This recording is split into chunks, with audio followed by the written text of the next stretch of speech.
The name is a bit misleading. Grounded theory is not a theory. It's a methodology. And it's not a qualitative methodology. It's a general methodology. You can handle quantitative or qualitative data. It's a general tool for process analysis, a potential knowledge commons. At the time of the creation of grounded theory, it was in 1967, the term commons was not so common as it is in our days. But reflecting in these days, in preparing this seminar, about their intentions at the time, I think they didn't call it knowledge commons, but it is like so. It's pretty so. You will see it, and maybe you could confirm that on this presentation why. The aims of grounded theory at the time, the 60s, to face the gap between research, in this case social science, sociological research, and the action of change, giving adequate recognition to the relative autonomy of the practical dimension and the consequent responsibility of the researcher. There is a huge gap in social science, as in any science, but specifically it's very strong in social science because it relates not to chemical components but to our everyday life, between practice, everyday life, and theorization of our behavior. And they felt that something had to do about that. And they studied for 3 years. I will show after, at the end, I will present their main study from which they derived the grounded theory. It's called Awareness of Dying. And from that study, they derived the principle explained in their book, which is The Discovery of Grounded Theory, 1967, and other books following that. It's one of the most used methodology in social science. And the second aim is to pay attention to how research is done through the examination of its concrete ways of working, focusing on the sociological practice and the research practice in itself. Oops, sorry. Yes. The main orientation of grounded theory is to define a research topic broadly, not specifically, to develop your interest, to give place to your curiosity for human behavior. Do not start from a research problem that is too specific. You don't have problems. You have a general interest toward life, toward social life. This is the main fundamental orientation. Then, as a consequence, we should not separate data collection from analysis. This is the usual procedure. You have an hypothesis, you collect the data following some methods, and then when that data are collected, you spend some time to analyze them. This is not so in grounded theory. In grounded theory, there is not a two-step time process.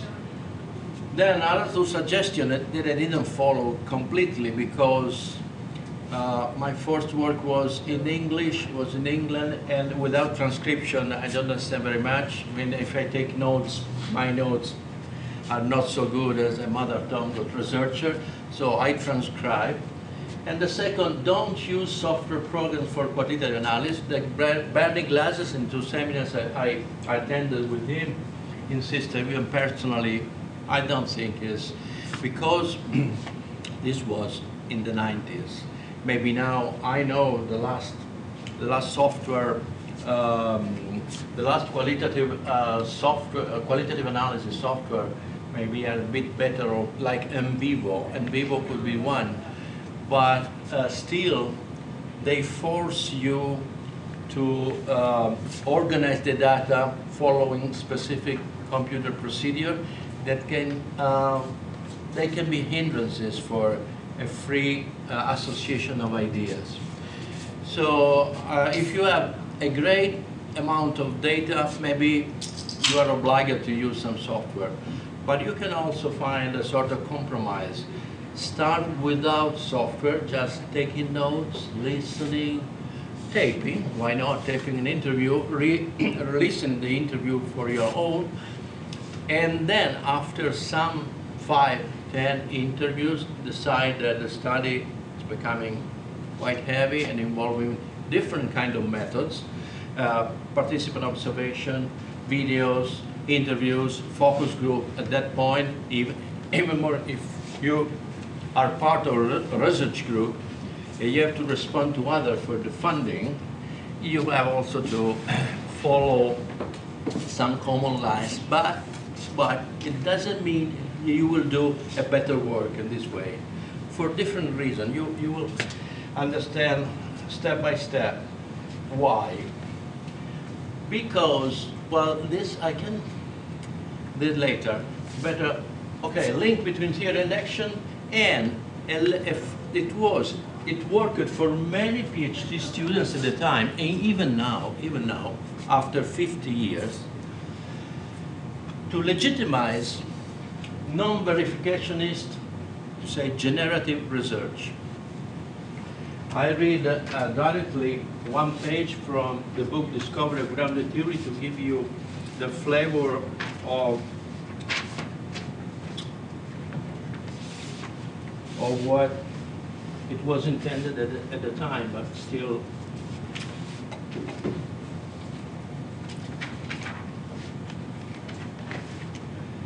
Part of the trend, we are in the 60s, toward emphasizing verification was the assumption by many sociologists that our great men, bracketed, forefathers, Max Weber, Durkheim, Simmel, Karl Marx, Thorstein Veblen, Cooley, George Herbert Mead, Park, etc., had generated a sufficient number of outstanding theories on enough areas of social life to last for a long while, although we, their sociological offspring, could never equal their genius. We didn't know how to modify and reformulate their theories with our newfound abilities in verification, and so that was the next job of sociology. As a result, many of our teachers converted departments of sociology into mere repositories of great men theories, and taught these theories with a charismatic finality that students could seldom resist. In the 60s. Today, I don't think so. Currently, students are trained to master great men theories and to test them in small ways, but hardly to question the theory as a whole in terms of its position or manner of generation. As a result, many potentially creative students have limited themselves to puzzling out small problems bequeathed to them in big theories. A few men, like Parsons and Merton, have seen through this charismatic view of the great men sufficiently to generate grand theories on their own. But even these few have lacked methods for generating theory from data, or at any rate have not written about their methods at all. They have played, this is interesting, the term, theoretical capitalist to the mass of proletariat testers by training young sociologists to test their teachers' work but not to imitate it. We contend also that it does not take a genius to generate a useful grounded theory. I think that this is quite a clear set of statements about the state of affairs at the time that is not very different from what is happening today. So how we can understand how to do grounded theory research? Choosing between two main purposes, substantive or formal. If you are a practitioner, you have professional, you work in an organization without any academic requirement, you will I think you will be oriented to substantive grounded theory, to let emerge a theory from a specific area of human behavior. Could be in the health sector, could be elsewhere in the public administration, it could be in agriculture, whatever you want. If it's formal, in case of formal grounded theory, you start from a substantive grounded theory that has enough grab on reality and directs towards the relevant categories and on which the one that deserves to stand as a candidate based on formal theory in sociological or anthropological or any kind of discipline you are trained.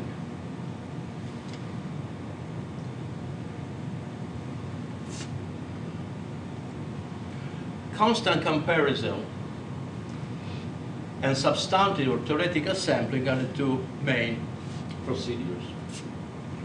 We do not compare people. We compare behaviors and their properties.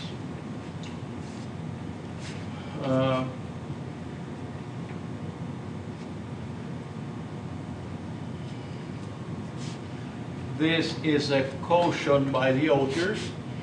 If you are related to a formal, I don't think this is your intention, maybe for most of you, if you want to use grounded theory to achieve a formal grounded theory. But anyway, this is the context in which it was developed. If none of the categories taken into consideration in substantive theory has ever been used as a formal category, it is advisable to be cautious and to review the literature, paying attention both to more general and more specific concepts and also to different concepts. For example, on cultivation, one can take into consideration the most general to offer services. And I have an example about milkmen and the crisis of milkmen family business in the 60s. And it's an handout that we can read by yourself later. And the more specific quoting, soliciting, prospectal, and persuade, or by comparison in neighboring areas such as delivering, collecting, rewarding.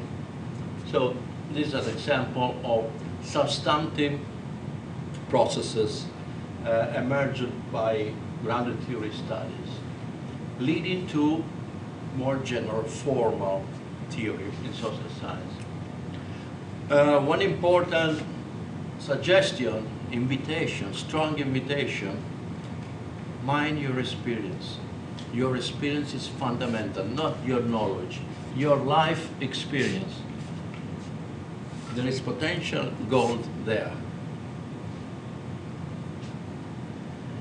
And this, that it sounds a little bit positivistic, but can be intended also in a constructivist view. All is data. I would say first, all is interaction, and from interaction we get data, but it works. And we have four kinds of data in that. Baseline data, the best possible description given by whom? By you, by Karl Marx, by people. What's going here? I see you eating there. What's going on? You eating? No, I'm following conference. Are you eating? No, no. So your definition of reality is not the food here, the context, the restaurant. It's what you feel you are doing. This is really important. And this is why I don't have a slide about that. This is really disruptive. Don't read the literature about the topic you are interested in. Don't read, be ignorant. Say nothing. This has been in the university, in the academy, this was not received very well, as you can understand. But anyway, with a good supervisor, with this, with their great work, the great work they did, grounded theory is accepted in any university. There could be some resistance, but it works, and it is a method like many others. baseline, the best possible description given by the participant, proper line, what the participant believes is correct to tell you as a researcher. It's just an interpretation. I can tell him that about my income that, no, this no, okay, etc. You select what could be done, could be said to another person, depending from how you see the other person, the researcher. It's a middle class educated man, you are blue collar, then you are some kind of embarrassment, social embarrassment, then etc. There you perceive a different income between you and the researcher, and again, there are a lot of ins, a lot of outs, as the great Lebowski said in the movie. I don't know if you know Jeff Bridges in the movie The Great Lebowski. A lot of high modes, a lot of hints, a lot of outs, a lot of interpreted data. What is said by an experienced professional whose job is to make sure that others see the data according to the lenses of his profession. Again, it's a negotiation. You should be sensitive to this kind of negotiation about narratives. And I think that you work in, all of you, most of you work in the health sector, you are quite able to apply this suggestion and to qualify the kind of data you are collecting. And begging out, the participant has no interest in telling what happens, and so is talking about other things. He or she does not answer to your inquiry, to your question. This is an interesting point because as I showed before, grounded theory is not based on unit analysis. We don't, when you use grounded theory, we don't collect individual data as units of analysis. We are looking for processes. I have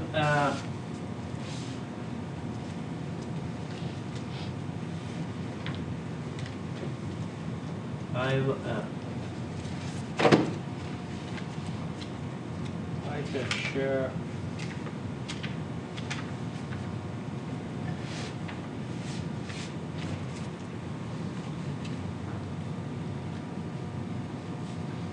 No, I don't have.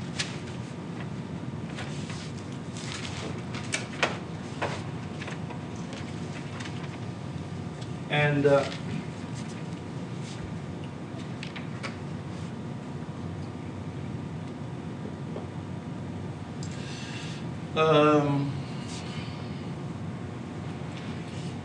this comes from a book written by Glaser some years after, around in 1978, by himself, entitled Theoretical Sensitivity. I found it very, very, very intriguing, difficult to read, but useful. He said, the attribution of a social type is an offensive labor for the sensitivity of people in that context. It simplifies what is complex. It is not necessary. With the GT, you don't typify or typify. Typify. Typify people. Like, for example, conservative, traditional, moderns, or ultra-modern, super-moderns, super technological. You don't put people in cages.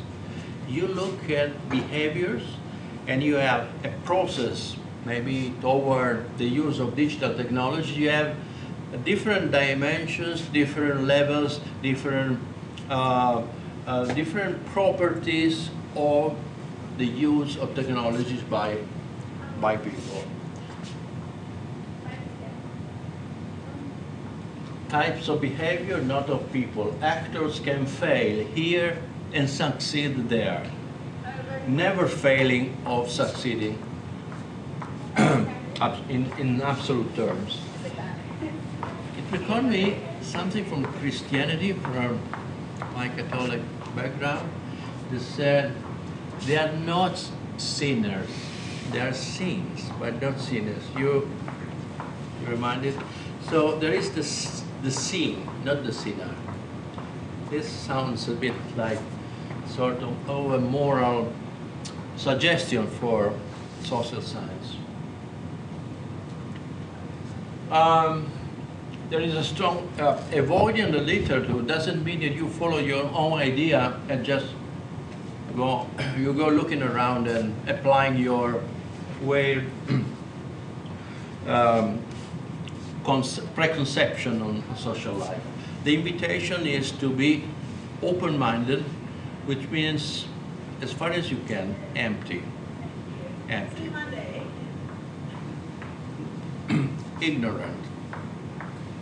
Medicalization, socialization, all these gentrification of a neighborhood, globalization of the economy, all these are processes that are applied from top down to society, and they could be also forms of preconception, because these studies are not grounded in real life. Or they use, I remember, very often in the media, drug addiction, and drug addicts are all those who make use of illicit drugs. But it doesn't mean that they are addicted to the drug, they are users. And the term user is different from the term addicted. Sometimes you use the particular to indicate the general, and this has political consequence, but also is a form of labeling people and make the problem bigger than what it is. So this comes not from grounded theory, it comes from my practice of meditator, the practice of Shoryu Suzuki, the Zen monk that lived in San Francisco and founded the San Francisco Zen Center. Talked extensively about non-knowing. The practice of non-knowing is the form and method of understanding social interaction at every level: intra-individual, relational, microsocial, structural, microsocial. No pets allowed. Pets are even social scientists or social scientists have their own pet variables. They like their concepts, especially if they are grand theorists as ones. They have that kind of already assessed and accepted academically vision, and they follow that categories almost automatically. In a way that the academic industry is what we said before. There is a great knowledge capitalist and a lot of proletarians that have to run away. This a bit of the concept, a mini concept of the ground theory. No pets allowed means that leave your pets at home, please, and be open as far as you can. This is very bad, and I don't show it you because in this case I have the copy. I will show it later.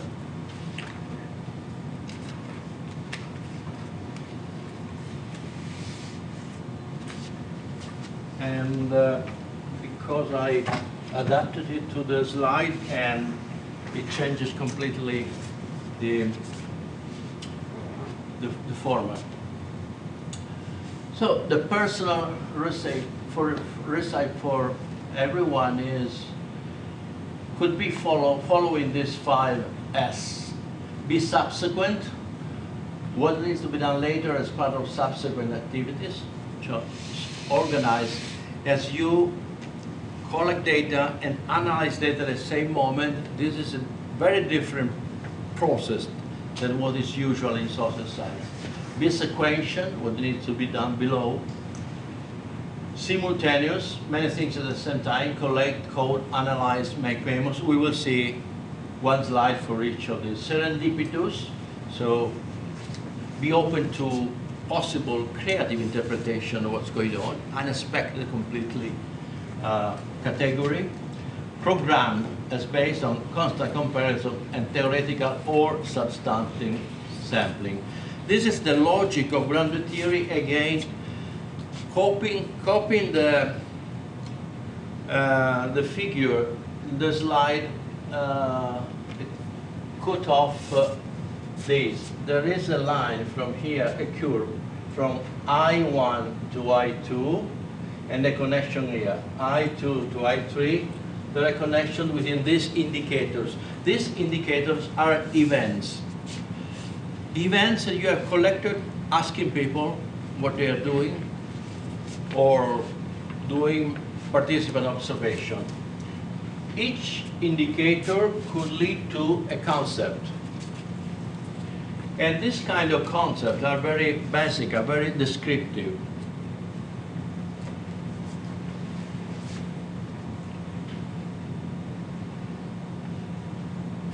Because you don't rely on the literature.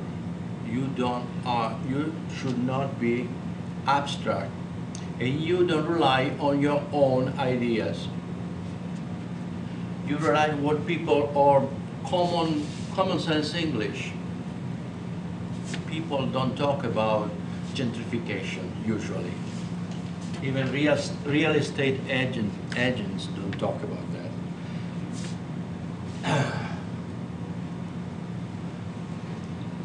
These are the set of procedures to make a grounded theory: open coding, selective coding, analytical memos, sorting, and drafting the final report or dissertation. Could be professional, could be a professional practitioner report, or could be a PhD dissertation, a graduate thesis. Grounded theory could be intended as a delayed action, as a learning curve about a year and a half. If you don't have 1 year and a half, or at least 1 year, better do not spend your energy using grounded theory. It's not enough, because your mind must work for itself, even in a serendipitous way, even in unconscious way, in subconscious way.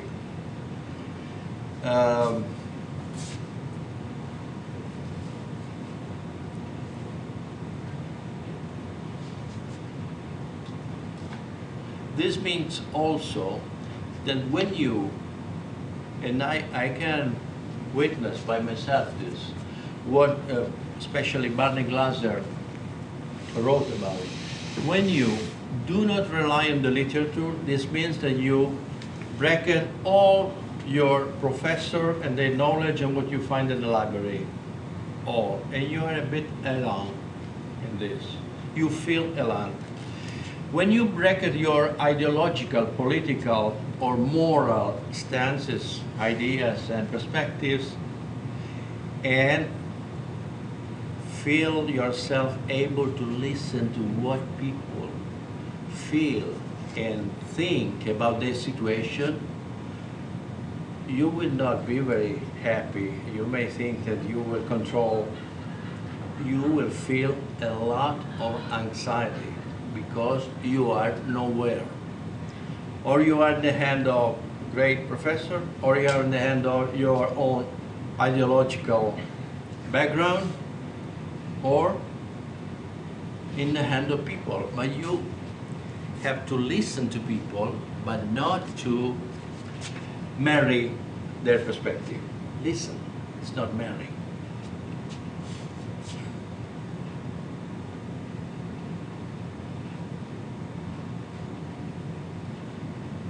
So when you start, there are these three basic questions you can follow. What research does this data refer to? This is just wrong in English, right? Sounds wrong. Sounds good? I think that's my translation. What this data, to what research this data refer to? This is the right. Sorry for this. What are we studying? What's the object of our attention? what category does this event refer to? You have different events, different incidents, and you code in open coding each incident with a code. You give a code, like for example, this is drinking. You say, I cannot do a study just looking at one person drinking and writing drinking. It's very basic, there is no theory about it, but it's what one person is doing in front of you, drinking. Then you can go on. What you drink is the place, this is the place where you drink. No, we study it, but we drink also, etc. So the codes are the codes used by people in their everyday life. This is the great contribution of grounded theory. So simple.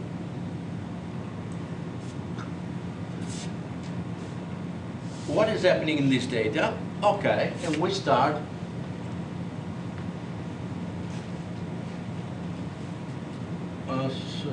The open coding indicates the initial phase of the analysis, which consists in attributing the codes a meaning to the events contained in the documentation produced, whatever it could be, interviews, participative observation. These codes are necessarily descriptive.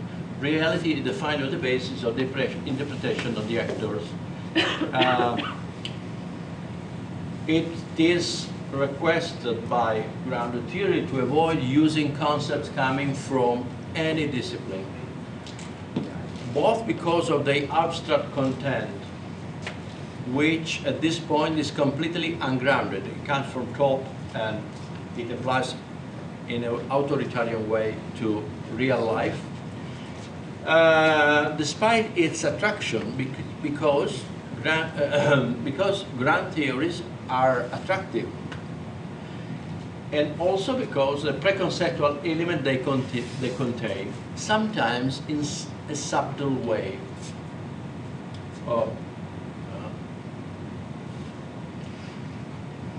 Doing the open coding, we don't construct a narrative from the point of view of the interviewed or the person in the participant observation or in the focus group. We don't, because we fragment what happens in incidents.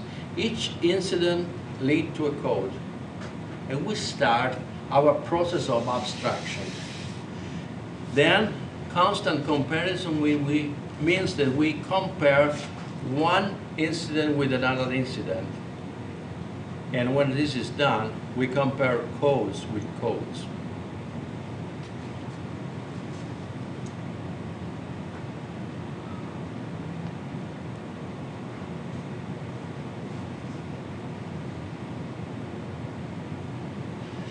If you are not confident in yourself,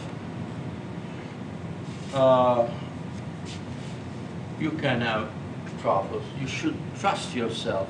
This means don't trust your ideological, political, or moral background. Trust you and your open interaction with others. This means also trust others. Trust you and others in the interaction.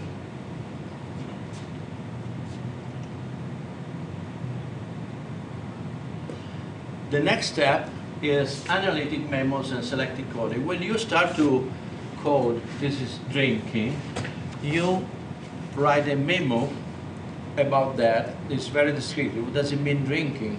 Drinking means drinking a non-alcoholic liquid, drinkable water from a can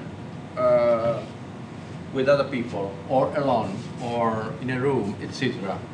You start to write a memo because the memo explains the event.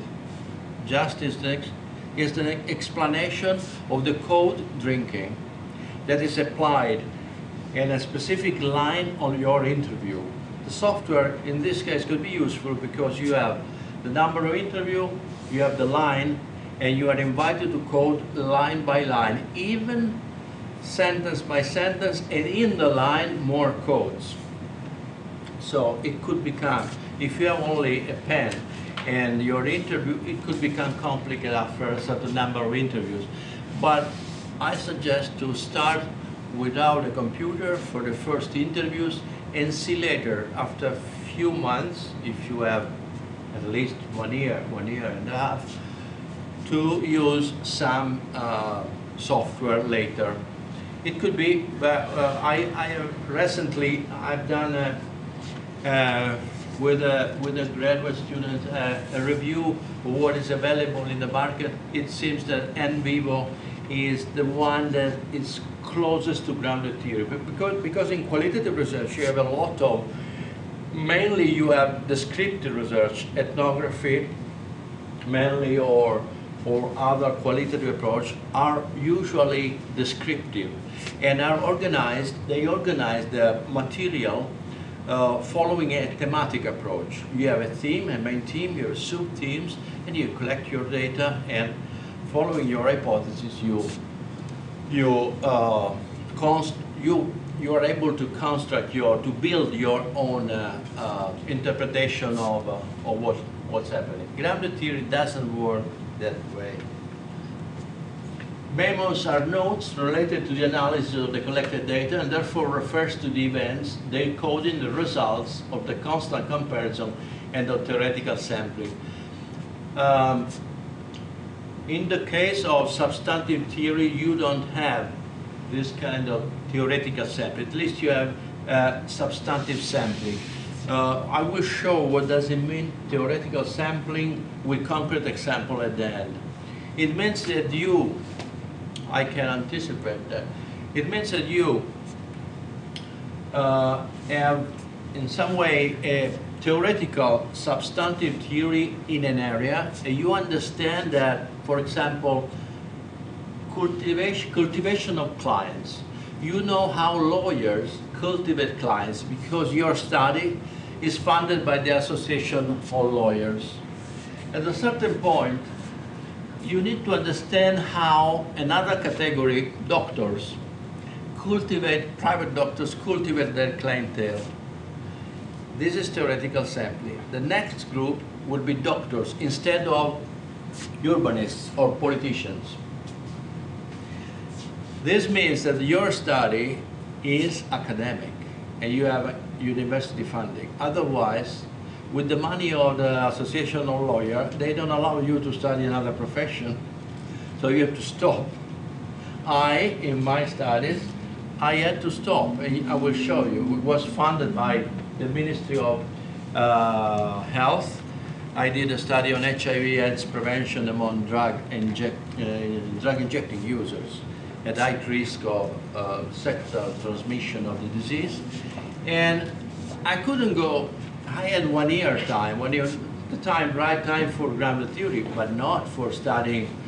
Now I want to say how the diffusion of something risky in another group. For example, acrobats or people cleaning the buildings, I can't. Because the minister say, you had the money for that, stop. In the university, you can. So this is the main distinction, is between theoretical sampling and substantive sampling. The difference is if you study the transmission of HIV/AIDS between a group of drug addicts, and you say, look, I need to understand how it works in a category of normal people when they are infected by transfusion, blood transfusion in hospitals, just to understand if there are some common patterns. Well, maybe this could be acceptable. So I think you have got the point in the theoretical sampling. So in these memos, the emerging properties of codes, emerging categories are defined. So when I did this study, I created a different kind of memos. Some memos are completely descriptive. Drinking, what does it mean? Because 6 months later, you don't know what does it mean drinking in that specific incident. Remember, I don't have a theory of drinking in sociological theory or medical. No, I have nothing. I have just that guy that one day in my interview at line 2 said drinking is this. So if you don't have this kind of memoing, you don't go anywhere. Some memos are a connection between different codes or incidents. Some memos are something that you don't have, completely ungrounded. What you say, maybe this study means that these people, as I discovered, I will show you, the language of the health, public health was at the time prevention, primary prevention, secondary prevention, etc. This was not, and is not the language of common people, be they drug addicts or be they, we don't use these terms.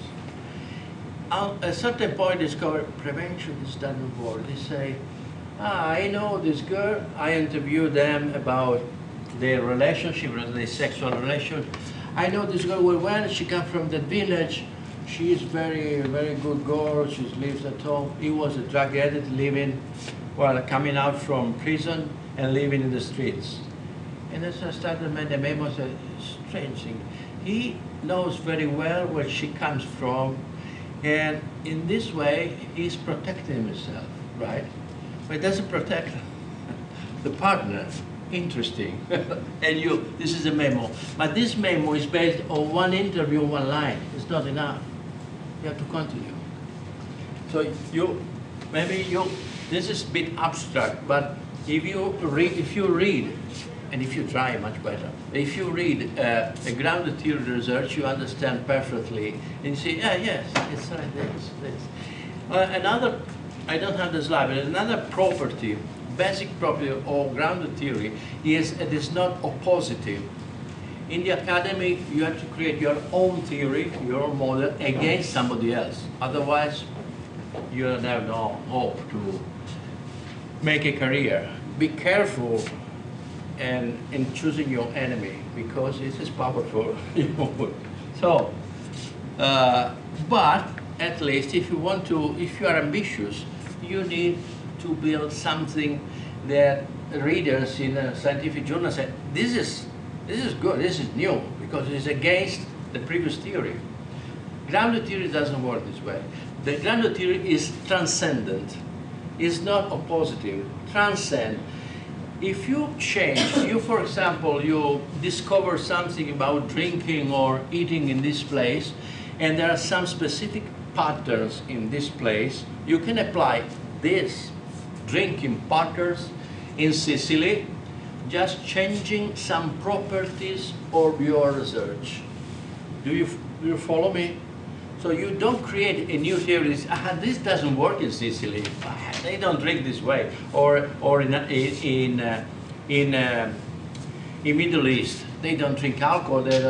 Okay, drinking alcohol, drinking water, drinking non-alcoholic liquid. Just you change the property, and your theory expands its power without opposing to another theory. This is basic. This really also, I see it also a spiritual dimension of grounded theory. I talked to it about it to Barney Glaser in one seminar. He said, yes, maybe it is. But this is stuff of my wife. She practiced yoga, so he was aware of this without categorizing or theorizing it.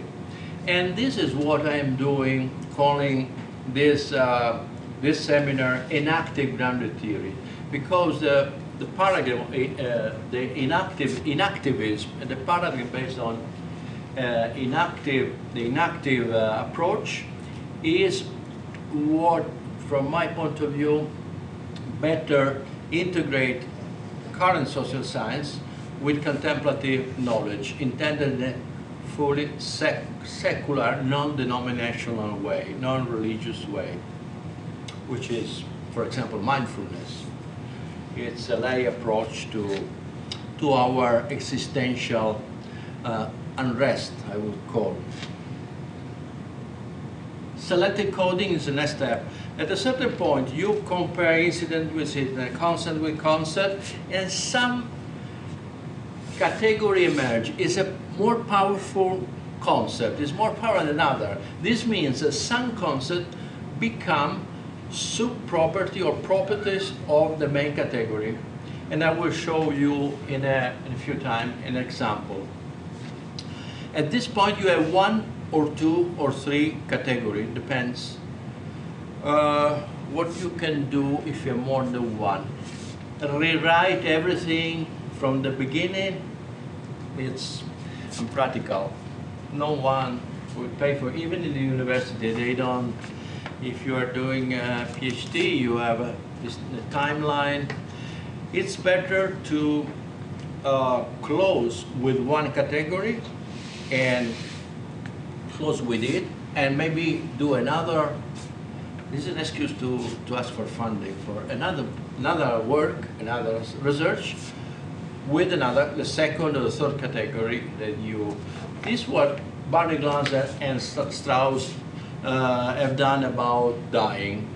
They wrote a book about awareness of dying that I will show you the results. Another of time for dying, is mainly the category is time. And another about status passage. The passage from the change of status linked also to the social position of the patient. Coming back to this, when you have one dominant category, data, you continue to collect data to fill and this category and saturate it. The next step is saturation. If you continue to make interviews, you don't find anything new. You code the same. At this point, you can stop. This is the step of saturation. Just to fill gaps in terms of some subproperties or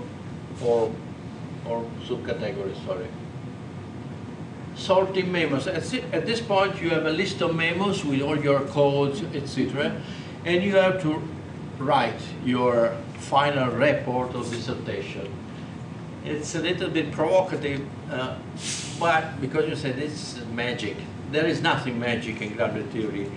But even Harry Potter is not so magic. It's just a metaphor, or the relationship within, or being adult, becoming adult, right?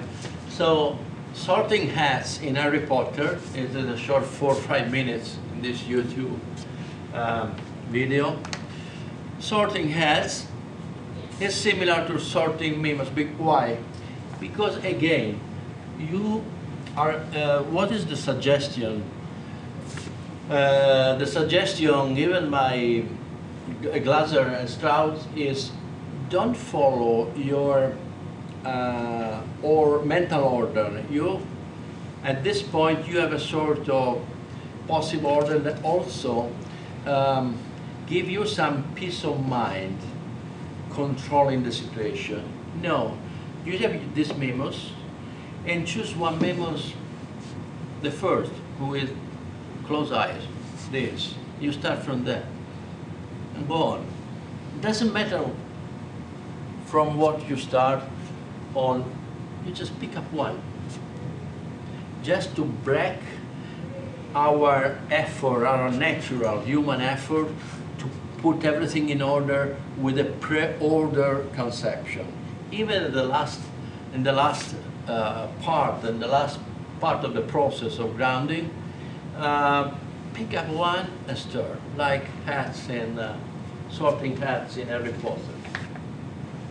At this point, you start the integration of all your material, but you don't start from the beginning. You have already some memos are if not chapters, they are paragraphs or your final report already as they are.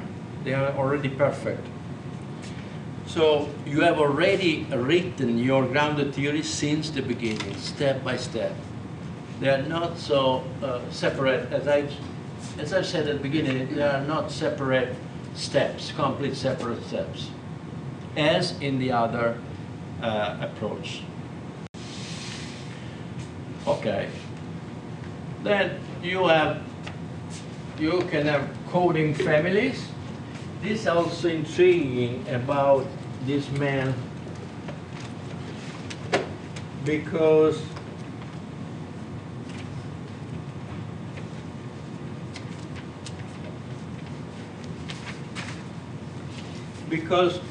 instead of starting from structural theories against interactional theories, Barney-Glass, especially more than Anselm Strauss, it was more academic than Barney. I've lost. Yes. You have structural theories, you have interactional theories, you have this and that. Forget it. Just downgrade all theories to a sort of coding family. So you have families of theoretical codes like this. I should have more than. And you can choose which is the more useful for your, okay, for your report and for your grounded, substantive grounded theory. No, sorry. Give me a second. See, if you have some basic knowledge of social science, you can see there that you can. This is really downgrading. You don't have something at the upper level of this. This is the most abstract level of so everything is downgraded. You don't have theories against structural theories against interactional one. You just have families. Families based on one set of codes could be interactional, another structural, etc. This is an example of substantive and formal theory based on their study on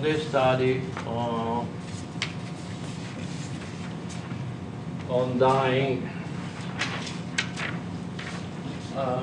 Wait there.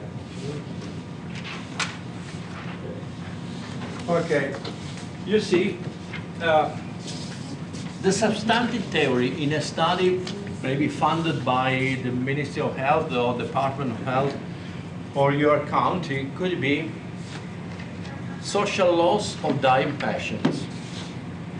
The property of the category is calculating social loss on the basis of learned and apparent characteristic of patient. The hypothesis that emerges is the higher the social loss of a dying patient, the better his care. The more nurses develop loss rationales to explain away his death. This is linked to a specific phenomenon that you can observe at home or in hospitals, right? Mainly. And this is not a formal theory. If you want a formal theory, you should pass at the last column on the right, social value of people. And this is academic. This is sociological theory at this point. The category is calculating social value of person on basis of learned and apparent characteristics. And the hypothesis that emerged is the higher the social value of a person, the less delay he experiences in receiving services from experts. That's it. This is an example in practice of how it works.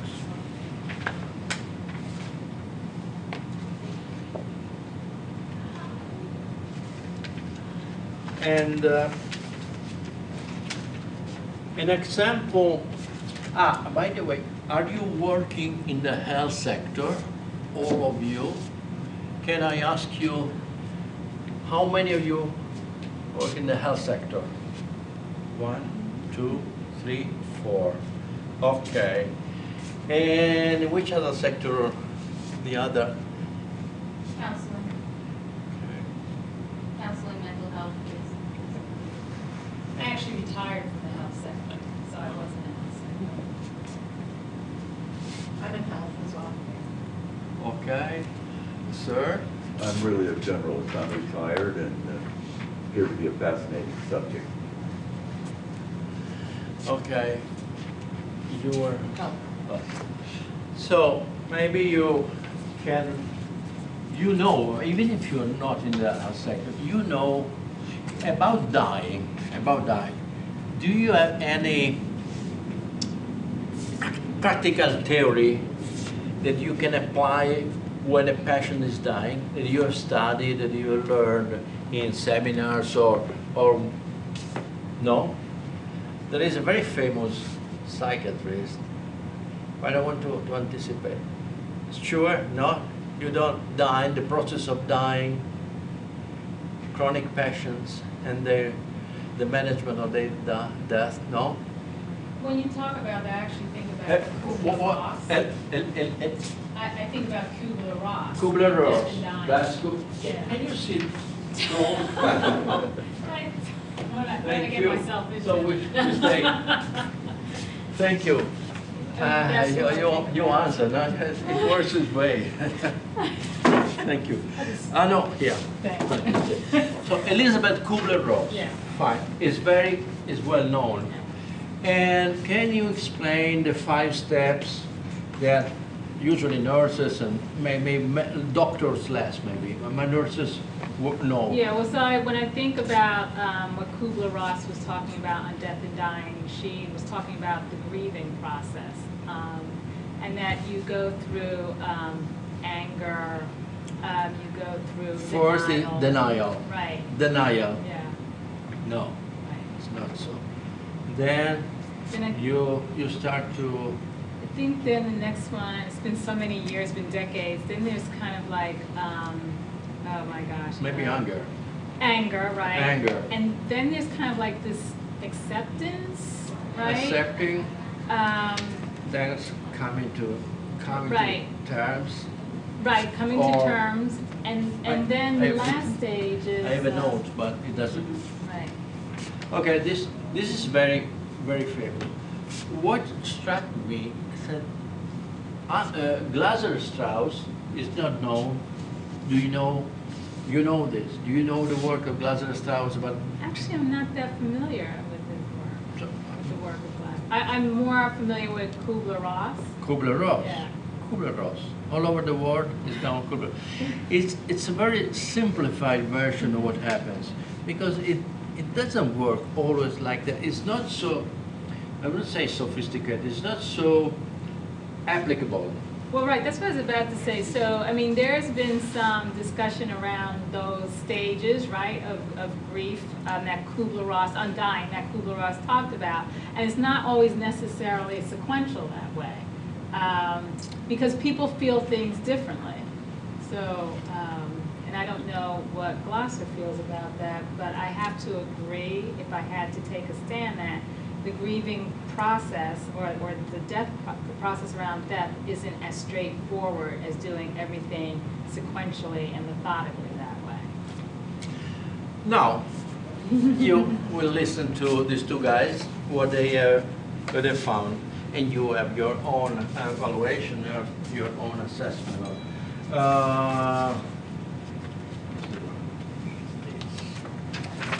Okay.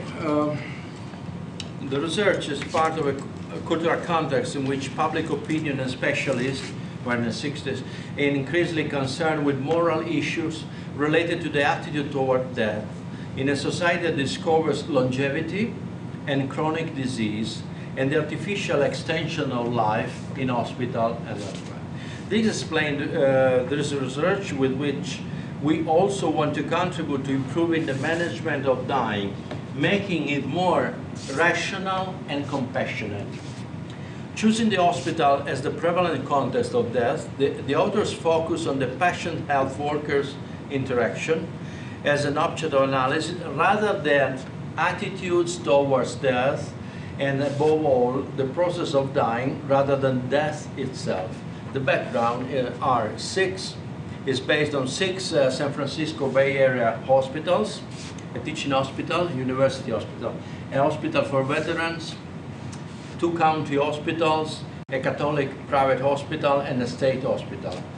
So you see different settings with different culture and different kind of management. Methods, field work, basically interviews and direct observation and taking notes and interviewing patients and health workers. Research design, choice of some services in each hospital to give maximum emphasis to different aspects of dying.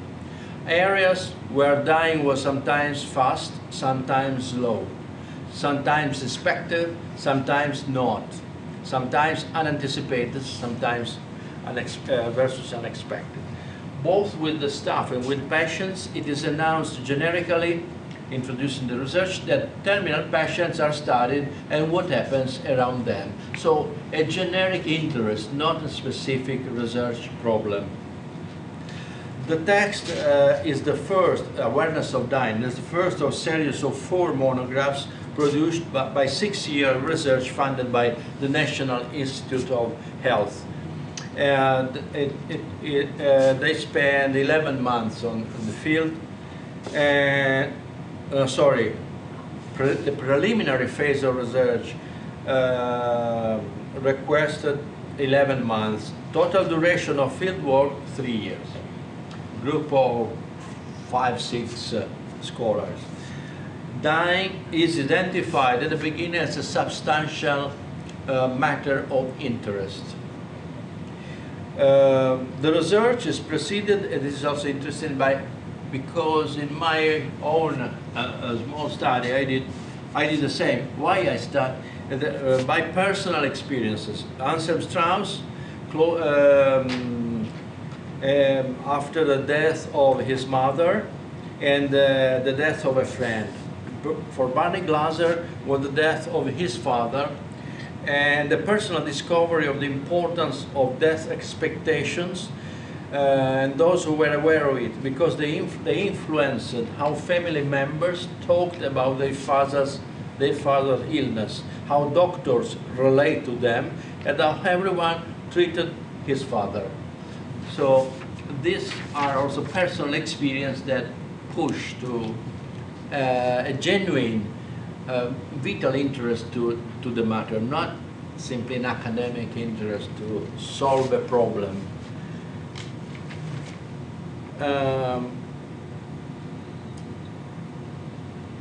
Preliminary data collection was influenced by these categories: expectation of death and awareness. The logic of group comparison has led researchers into neonatology service for premature babies to minimize awareness of patient death, maximizing death expectation.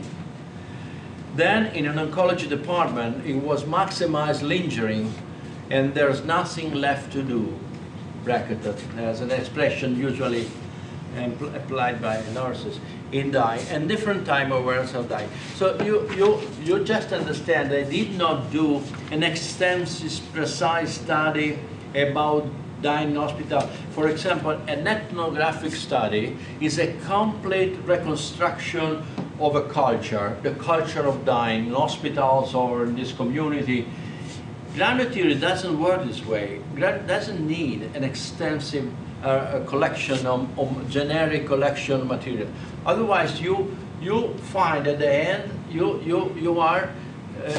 have done a descriptive study with a lot of documentation, but with not grab on reality.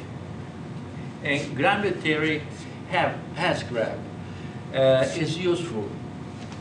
So you, with constant comparison, understand that there are places in the same hospital where death is really expected, because you are in gerontology department. It's absolutely not expected in neonatology. And how nurses, parents, and people involved react, this is it. So they start with it. So you have a range of dimensions that very important they don't come from the literature, they come from the observation.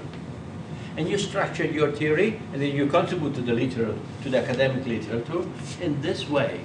This is, for me, still now, after 50 years, fascinating. This, I think, you could do Great work. What they found, now you have your own point of view about 4 types of grounded awareness. The first is closed awareness.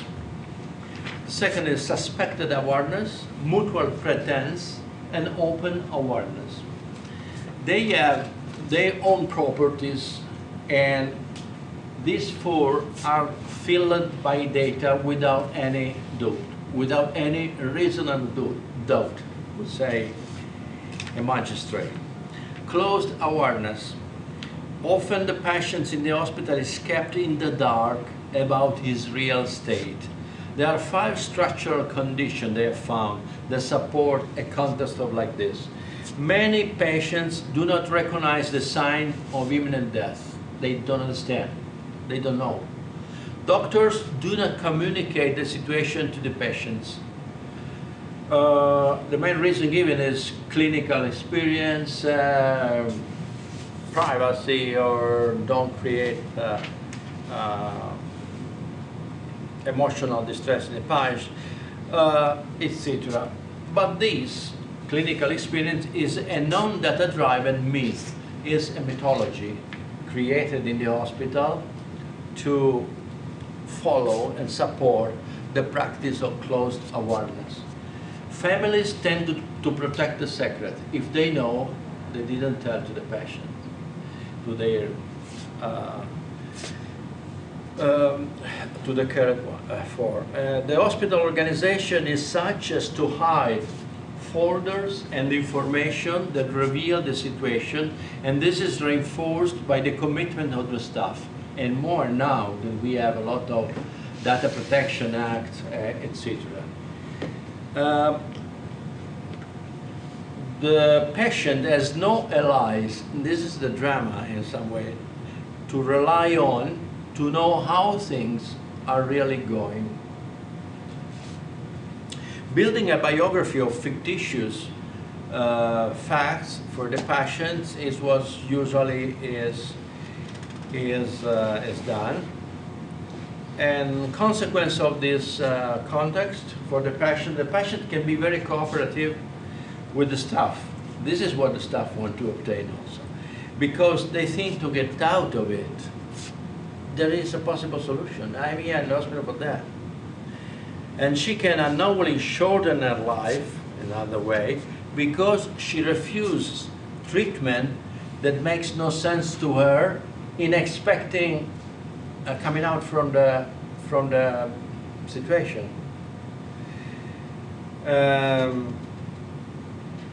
Okay, the second is suspected awareness. The patient suspects that something is not going the right way. Some of the previous condition or previous contexts are missing, but the patient has no certainty about what's going. Presses the staff, which is on the defensive. They stay on the defense, wonders to what extent she understands or not. For example, if a patient is not completely uninformed, maybe it's a nurse, it's a doctor, she can suspect her condition from certain physical symptoms without being certain, without having a reference for another expert not involved. She knows, but are not sure. They are not sure of what's going on. So they start to develop tactics and counter tactics in trying to arrive to a clearer vision of what's going on. The third model, the third pattern is mutual pretense awareness. In this case, both know that the exit is not good. It occurs when both the patient and the staff know of the impending death, but choose to mask the situation, both. First structural condition is that unless the patient starts a conversation about imminent death herself, the staff does not. Don't ask, don't tell. As in the army, if I remember something. and something happening in the army about gender difference. Consequence of this context, it might lead to relative serenity for the patient. It's also a form of minimization of mutual embarrassment, but it also could cause stress for the fragile compromise achieved. It's always on the line of, on the edge of becoming an open situation. Then we have the last one is the context of open awareness, in which the patients and the staff know that she is about to die. Two properties of this context keep ambiguities open for the whole process. The first is the time and the way of dying. The second concerns the existence of areas of ignorance of the patients compared to his death, even if conscious. Of course, if, for example, the patient is a doctor, is a structural condition, she may be familiar with the course of her illness. Then we have different styles of dying. Consequence of open awareness is that the patient becomes so responsible to the eyes of others, of her acts as a dying person. In other words, it is no longer simply a sick person. There are some expectations. As you know, as you are a knowledge about what we are going on, we expect that you manage your end with dignity, with a sort of composure, etc. In the medical evaluation of when to save and when to leave the company, elements of moral evaluation also enter. Prolonged life in a state of coma, for example. So it's easy for some patients to act in such a way that they do not have the same credentials as others that behave appropriately. Some patients receive better assistance not because the staff obligation is higher in general, but because they are implicitly defined as having more credential to get assistance. So the same quality of service, if you measure in abstract terms the quality of that staff, the performance is different, and it's better depending on the interaction with the kind of patient, the credential that the patient has in terms of open awareness. Who is valued less in terms of merit to care is likely to receive additional moral assessment about her condition. And the aware patient is not an ignorant one, so there's no justification for his behavior. And there's two types of obligations. One is do not act to cause one's own death, do not suicide. And B, there are positive bonds to be met. It happens at the end of life, one tries to commit suicide. If she's a person experiencing great suffering, the staff can understand the gesture. Otherwise, she thinks it incomprehensible and often thinks she must have, the staff think it's ununderstandable and think she must have maybe psychiatric explanation and a new diagnosis, assuming she is a mentally ill person.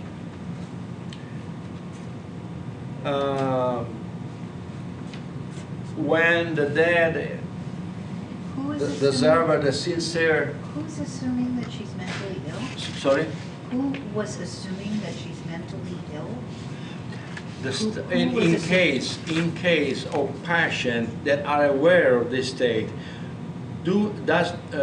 patients do not act following these two obligations, do not act because of one knows death, following the regulation of the hospital and be compliant, and positive bonds to be met, met these positive bonds with others in the interaction. It happens that the staff think that this behavior, a behavior that do not respect this, in case of open awareness or consciousness of the situation, is not acceptable. And maybe it requires a psychiatric diagnosis. This is what they found. So I'm I going to give would you an really example. generate that. When I was, and this is many years ago, when I was working in the hospital system in New York, Health and Hospitals Corporation, when there would be a patient, as discussed by Enzo, that, was near death's door and was concerned and was exhibiting behaviors that he or she might want to take their lives, they would get the administrator on duty, they would get the nursing staff, the medical staff, and they would request a psychiatric consult to determine whether or not this individual really had suicidal tendencies. Okay, I understand that, Yeah. because I've been a licensed clinical social worker for 30 Right. years. So, what I'm saying is that, that actually it's completely understandable. It's completely Yes. Completely understandable. And I'm just challenged, just pushing Oh, no, back a little bit. and I agree with you. About, a psychiatric diagnosis being necessary. So. And now, of course, 50 years later, I'm not sure when the study. 50 years ago. Yeah. Maybe. When we slowly in this country, our states and DC are passing laws that support, death with dignity and physician-assisted ends.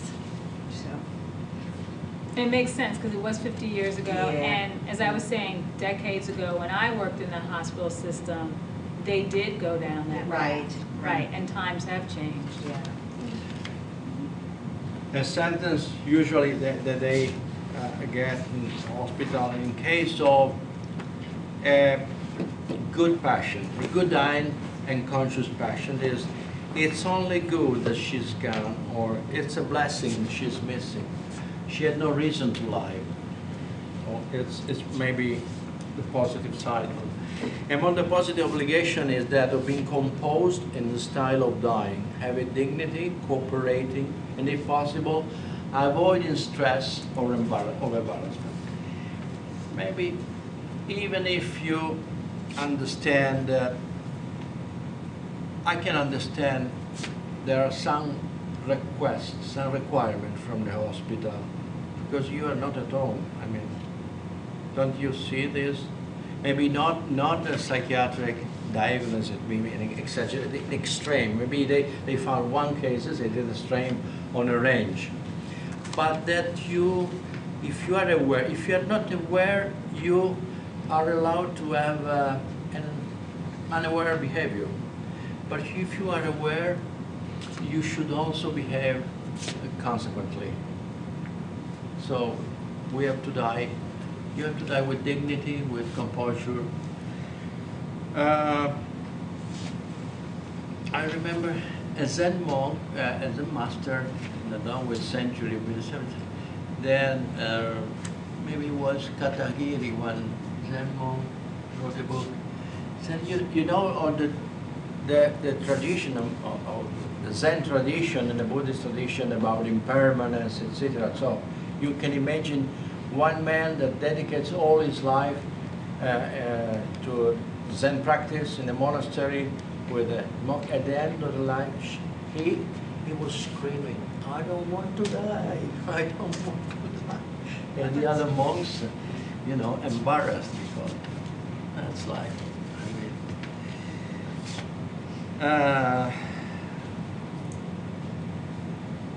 Consequences of this contest. Open awareness, allow the person to close her life in harmony with their own ideas about dying, finish an important job, give a satisfactory greeting to the loved ones, give gifts to friends, leave detailed plans for the family and the goods.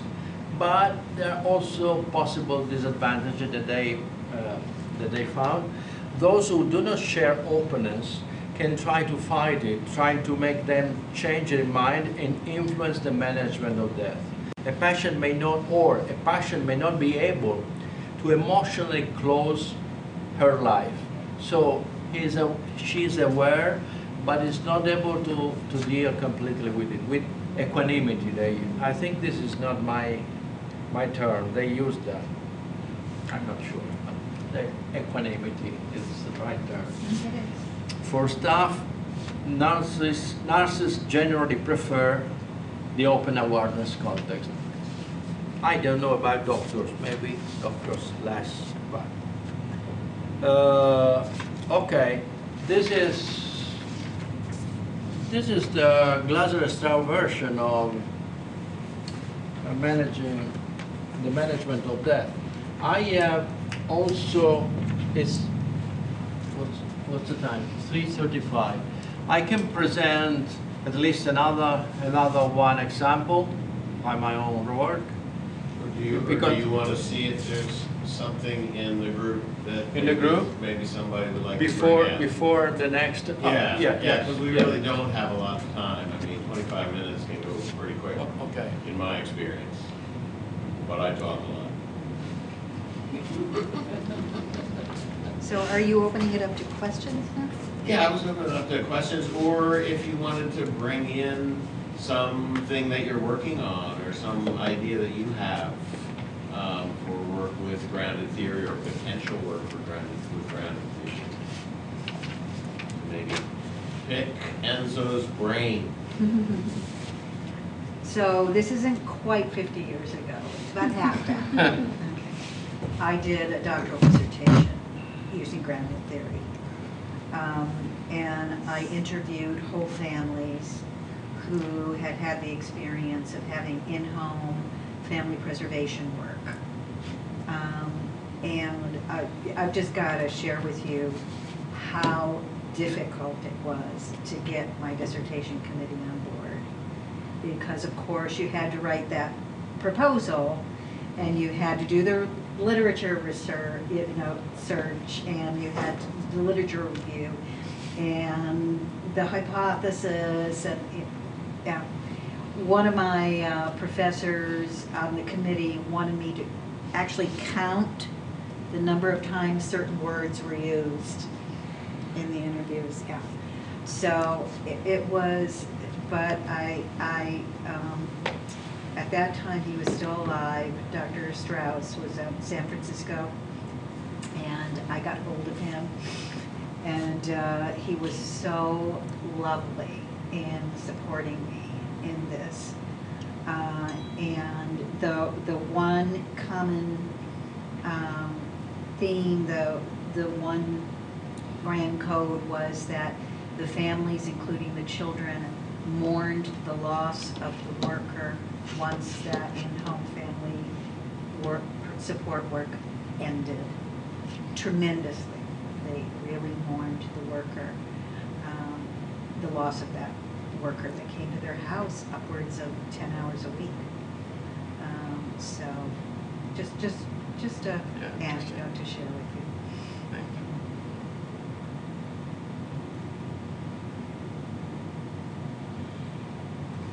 I can talk about our project.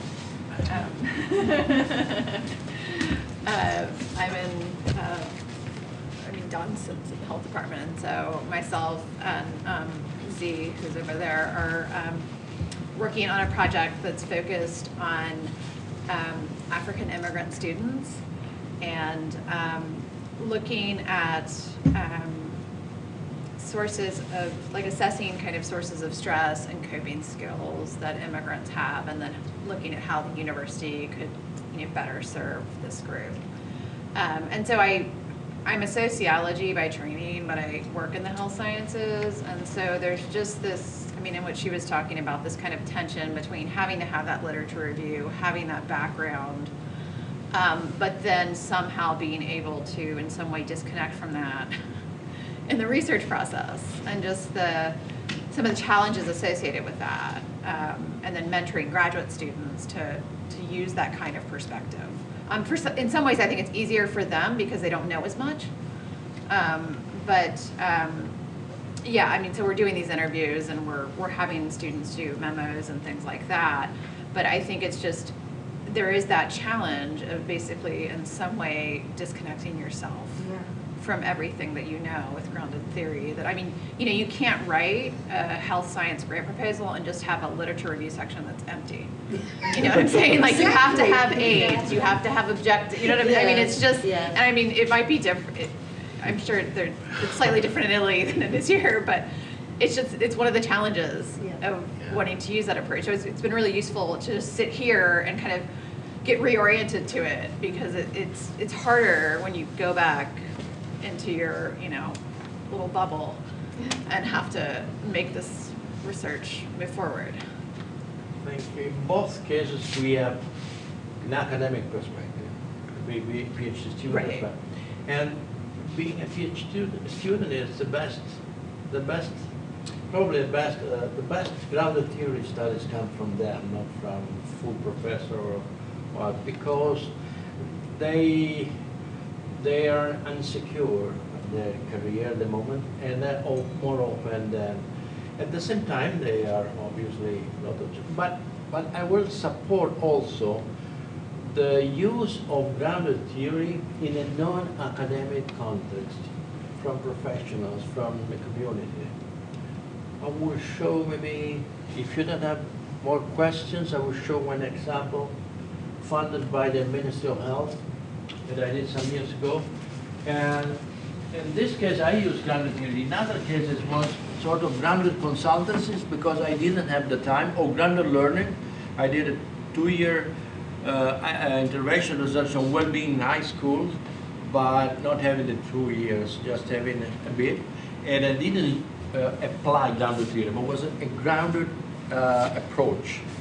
But now I show a study question on the HIV prevention. So I'm hearing this running up against, we create this whole mindset by doing that deep literature review. We've got all these things in our head, and then how do we clear the way to use grounded theory, because we just can't write, I don't have a hypothesis, because nobody's going to pay attention to us, although that's what we want to write. And you and I ran into that in writing our grant for Mind and Life, who are very, you know, I mean, their whole deal is hard science about contemplation.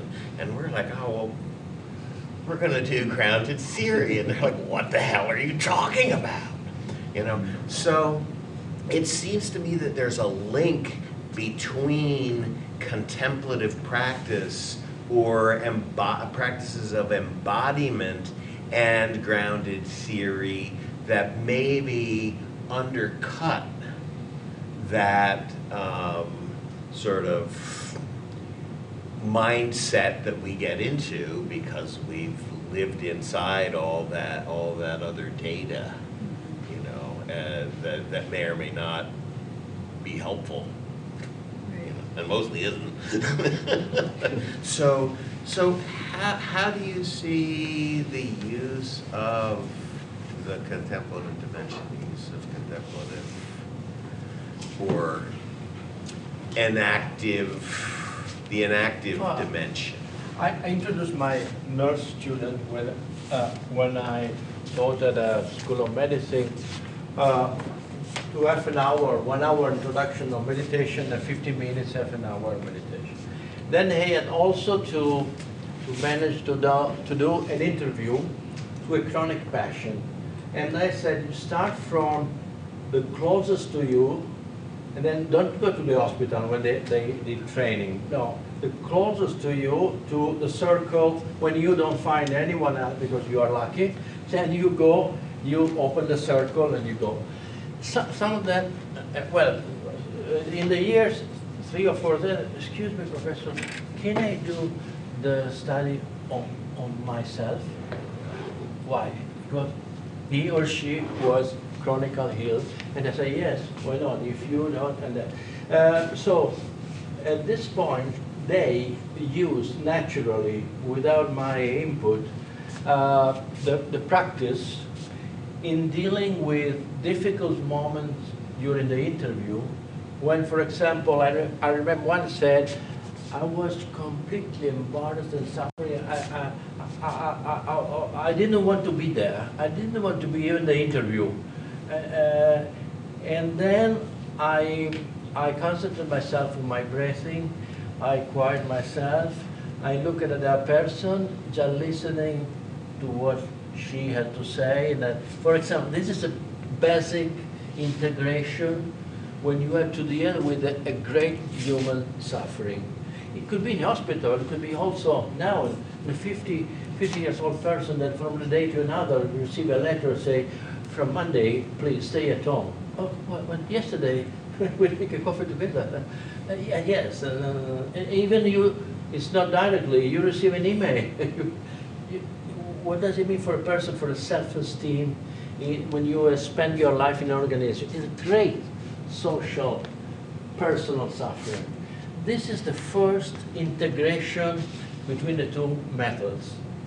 Also, there is a more intellectual one, epistemological level, which means modify, extend the grounded theory to an enactive approach, which is embodied, it is enacted, non-representational, and which is embedded in context, and which is expanded. Expanded means, my view could be, the possibility with a new digital technology to construct collective intelligence of the process in which we are involved. And maybe even grounded theory will change, as social science is challenged by big data. Sometimes a survey is useless if you have data mining, you have a social network in which people, they talk about whatever, everything, what they eat, what they do by night, what they do in their bed, and there's a mass of data available. I don't talk about privacy or that challenge really social science and statistical methods, and even this kind of approach. But this can be done only with, from my point of view, only at collective level with the involvement of communities, not leaving this data to some new oligarchies that can manage this data, damaging our life and with more and more suffering. Because, and this is more the topic of tomorrow, this data, this modest data from a qualitative study or quantitative data are today what yesterday was the oil, what yesterday was gold, are gold of today. This data, our interaction, converted in digital data, are the wealth of nations. The wealth of networks is the title of a jurist, or the economic jurist book I suggest you to read is Yochai Benkler, an Israeli jurist who works at Tel Aviv and Harvard. The wealth of network, not of nations, of networks.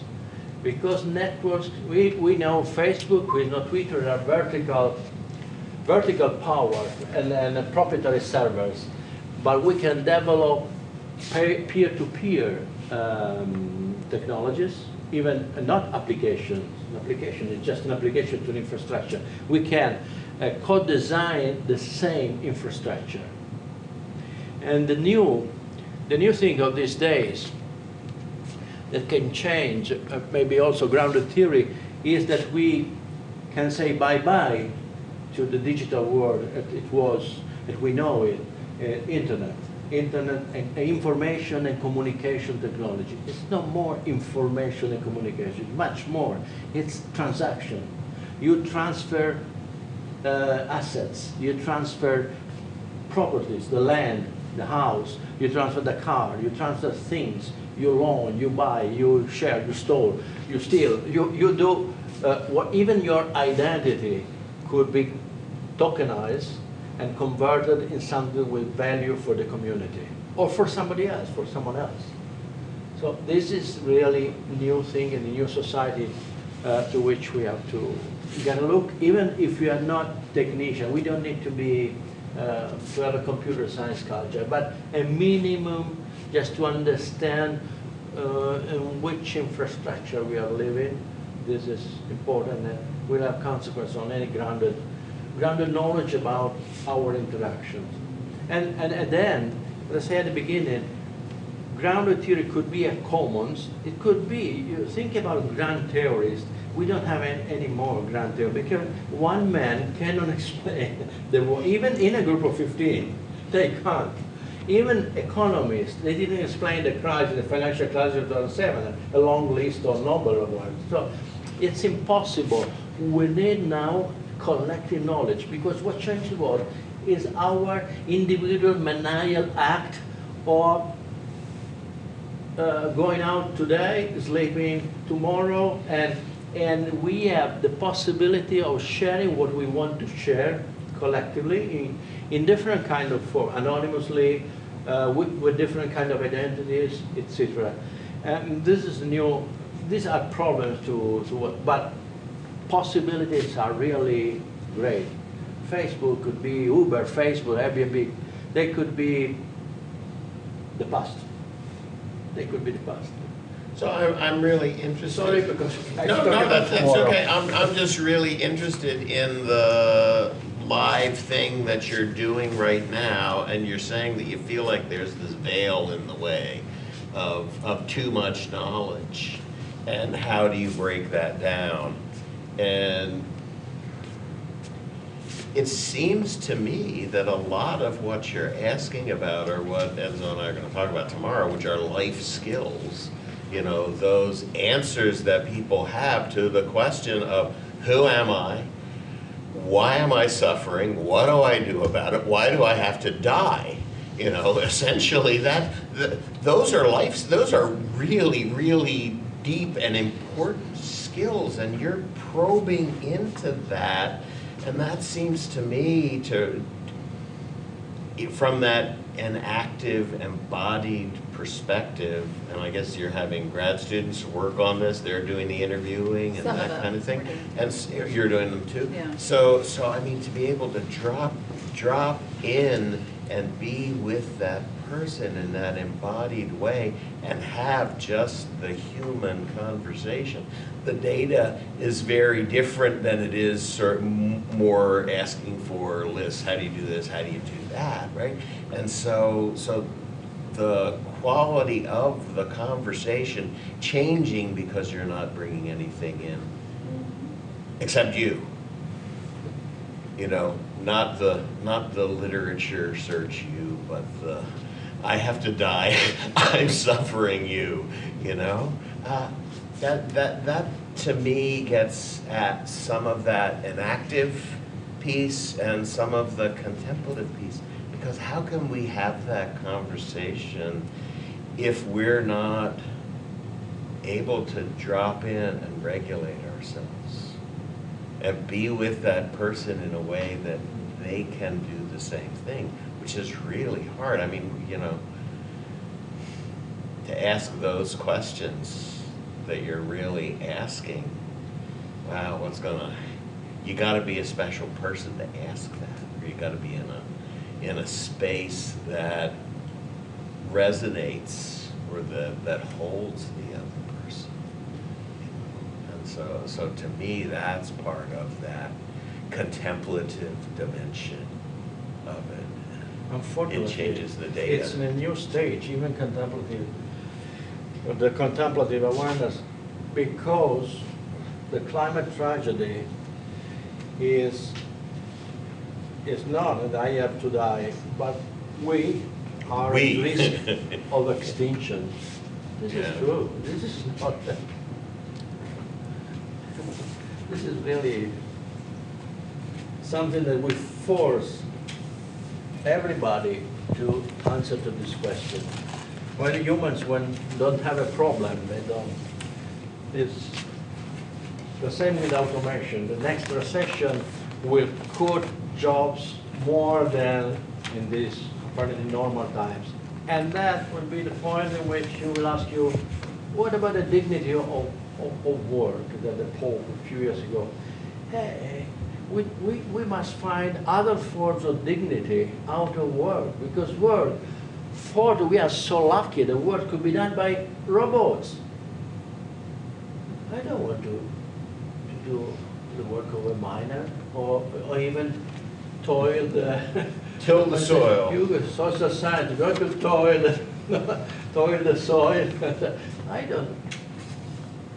So I think this is real.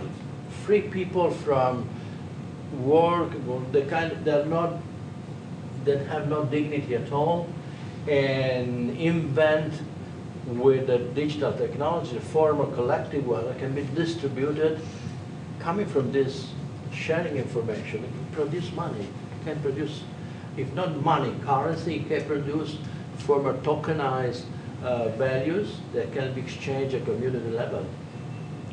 And there are different, I am in two European research groups doing that, creating a blockchain for local form of cryptocurrency, even beyond cryptocurrency, beyond the currency itself, but the creation of an internet of values in which you can exchange even symbolic values with others at certain condition with an algorithm that is built by, it's not proprietary one, it's of the community, such as university, non-governmental bodies, municipality, not call it community, which is first step to more generalized communification, I would say, of society, which is not communism, it's a voluntary acceptance of mutual reciprocal obligation, not just to help each other, each of us with our possibilities and each of us following satisfying our needs, which was a man with a long beard that said so.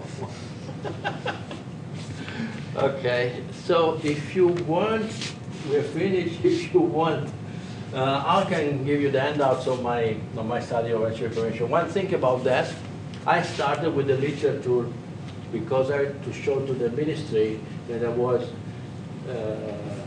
the right person to give the money. Right. Okay. So I could read the literature, but I discovered that prevention was just the word of public health sector. People use another word, protection, and I discovered that they do many things. They protect themselves, like the drug addict say, she's a good girl. She lives in a village, living in her family. By night, she don't go out. It's a village near Como, between Como and Milan, a small village. And I am in Torino, living in the streets near the station. And from time to time, I go there, stay with her. Oh, okay.